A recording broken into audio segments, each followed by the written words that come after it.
हिंदी विभाग की ओर से आप सभी छात्र छात्राओं का हार्दिक स्वागत करती हूँ। तृतीय वर्ष साहित्य के लिए निर्धारित हिंदी भाषा का विकास इस विषय की जानकारी प्रस्तुत करती हूँ। इसके अंतर्गत आपने पिछले व्याख्यान में बोली विभाषा, प्रांतीय भाषा, आदर्श भाषा तथा राष्ट्रभाषा इसकी जानकारी प्राप्त की। आज आपके सामने भाषा का पांचवा रूप राजभाषा इसकी जानकारी प्रस्तुत करती हूँ। राजभाषा यानी किसी देश या प्रदेश के राजकाज में अर्थात शासन में जिस भाषा का प्रयोग किया जाता है उसे राजभाषा कहते हैं। राजभाषा यानी शासन व्यवस्था की भाषा। राजभाषा के माध्यम से केंद्र सरकार और राज्य सरकार दोनों एक दूसरे के बीच संपर्क भाषा के रूप में कार्य करते हैं। भारत के संविधान में अनुच्छेद 343 के अंतर्गत 17 भाग में हिंदी भाषा के लिए प्रावधान किए गए। अनुच्छेद 343 में 3 बातें बताई गई है। पहली बात यह है कि संघ की राजभाषा हिंदी, देवनागरी लिपि एवं अंकों के बारे में निर्देश दिए गए। राजकीय प्रयोजन के लिए प्रयोग में आने वाले अंकों का अंतर्राष्ट्रीय रूप होगा। 343(2) में दूसरी बात यह है कि 15 वर्ष तक हिंदी भाषा के साथ अंग्रेजी भाषा का प्रयोग जारी रहेगा। 1950 से लेकर 1965 तक यह अवधि इसलिए दिया था कि इसी दौरान हिंदी का शब्द भंडार बढ़ाकर प्रशासकीय कार्यों में हिंदी को सक्षम बनाया जाए।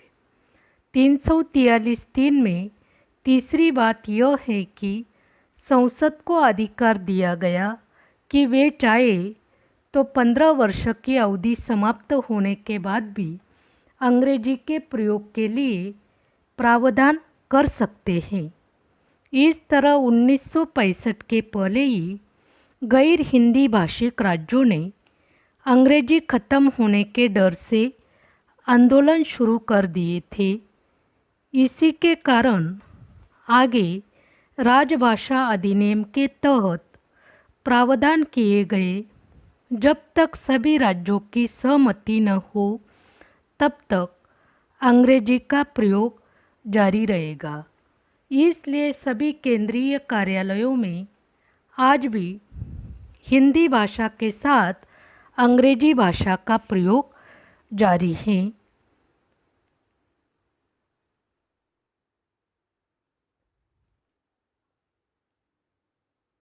9 दिसंबर 1946 को संविधान सभा का गठन हुआ। तब सभा का कामकाज जारी था। उसमें यह बात हुई कि देश की कोई राजभाषा होनी चाहिए। यह विचार बहुत महत्वपूर्ण था क्योंकि संविधान में इतने सारे प्रावधान किए गए, जैसे कि कार्यपालिका, न्यायपालिका और अन्य संस्थाएं जैसे संसद, कानून और प्रशासन। इसके कामकाज के लिए एक ऐसी भाषा होनी चाहिए जो आम आदमी समझ सके, और उस काल में अंग्रेजी भाषा का प्रचलन था। इसे आम आदमी समझ नहीं सकते थे, उसमें वे सहभाग नहीं लेते थे।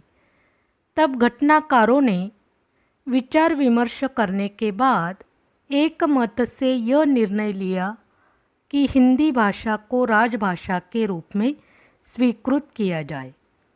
14 सितंबर 1949 को हिंदी भाषा को राजभाषा का रूप प्राप्त हुआ। राजभाषा में केंद्र सरकार प्रांतीय सरकार से पत्र व्यवहार करती है। राजभाषा कुछ देशों में होती है।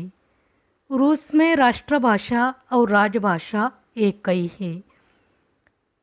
भारत में राजभाषा अंग्रेजी के साथ हिंदी का भी प्रयोग किया जाता है, क्योंकि भारत में दक्षिण एवं पूर्व में राजनैतिक स्वार्थी तत्व सक्रिय रहते हैं।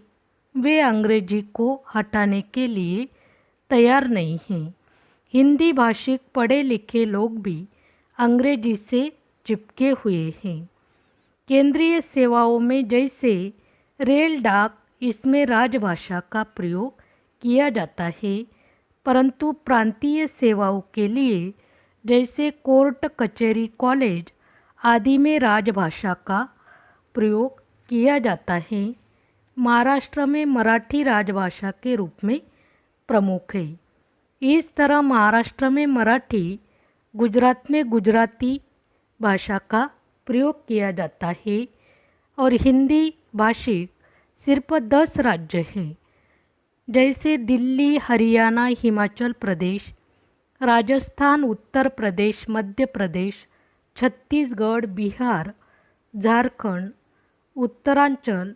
इन राज्यों के अलावा अन्य राज्यों ने अपनी प्रादेशिक भाषा को राजभाषा माना है, जैसे आंध्र प्रदेश की तेलुगु, पंजाब की पंजाबी, बंगाल की बंगाली तथा कर्नाटक की कन्नड़।